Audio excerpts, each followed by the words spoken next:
it was like a 6-hour truck drive, and then it was a 2-hour walk in the mountains, man. So one of the greatest leadership decisions I've ever had to make in my life is about 3/4 of the way into it, I kind of started thinking like, maybe I shouldn't have stayed with them because I'd lost a lot of blood, man. Take this ginormous head, you know, here and we're walking. But you know how in the steep mountains where everything's terraced off, you know, and there's little villages along the way and little farm fields. You know, each one of those terraces, it has the you know, where the crap and pee trench goes in, you know, and then the mound.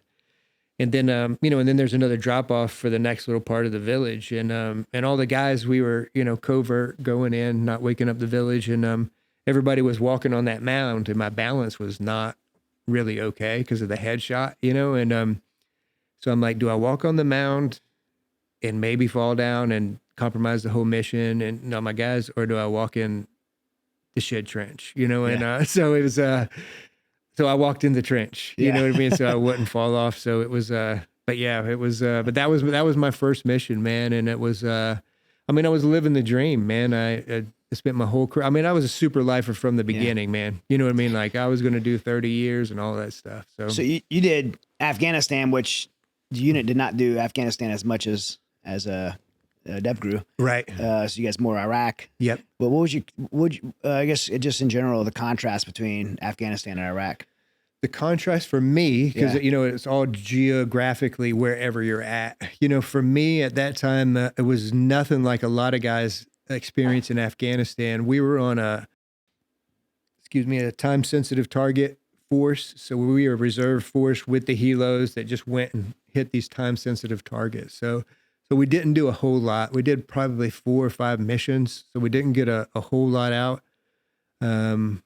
So I that was my limited exposure in Afghanistan. So we were in Bagram. I mean, you know, as far as at a big base, you know, we're hitting the gym, hitting the chow hall, you know, playing Halo. You know what I'm saying? Yeah, like going out, doing your thing, come back. Hitting the range, you know what I mean, and going out, doing it and come back. So not the only interaction that we had was on target, you know, with guys. So I didn't get the same experience that a lot of guys had, you know, when they were by, with, and through, you know what I mean, and extended land missions, and even, you know, once a lot of the guys started going back in 2012 timeframe, you know what I mean? I didn't get that experience in Afghanistan, but I did get that experience, that kind of fighting in Iraq, but not in Afghanistan. And, you know, deal with Afghanistan, I mean, just the geography, man, relentless, those mountains. It's brutal. Yeah, man. I mean, the land itself is something. And then add the elements of the cold in the winter, and it's a brutal place. Yeah. And the Taliban, of course, the combatants know how to. They live there. They're walking around those mountains in dress shoes. Exactly, man. And they flip flops and dress shoes. You know, because it was a lot of times. You know what y'all experienced. A lot of guys did in Afghanistan. Or, you know, the Afghanis were. Eventually, a lot of the Iraqis turned into solid soldiers if they didn't get killed. You know what I mean? Bad guys, solid bad guys, you know, worth fighting bad guys. But it was always the foreign fighters, you know? Yeah. Those guys that have been fighting for a long, I mean, they were like, there's a lot of those guys that were our equivalent. You know what I mean? They got a lot of, some of them more combat time than we had, man. So, I mean, when there was real fighting, you know, real fighting, not just a killing, you know what I mean? But, you know, the 3-to-1 ratio that we always love to have. So it's not a challenge, but man, whenever it got to like, hey man, I'm not sure if we're going to make it out of this one, you know, those kind of moments, you know what I mean? That was always with the foreign fighters, man, or Kurds, bad Kurds. Yeah. So, because with the unit you did 10 deployments to Iraq or so. Yeah. Yep. Yeah. So what were those capture kill missions as well? Or so the whole rest of the different times that I would go, I was also in the recce sniper troop. Okay. But we were also used, what was a little bit different than the folks I was attached to or worked with. We were also used as an assault force. So, you know, so that way the commander, you know, would have, you know, multiple assault teams instead of just these snipers, you know, because we all start off as assaulters, you know what I mean? You got to have a minimum of 1 year as assaulter before you can go the recce sniper. And some guys just are into that, some didn't.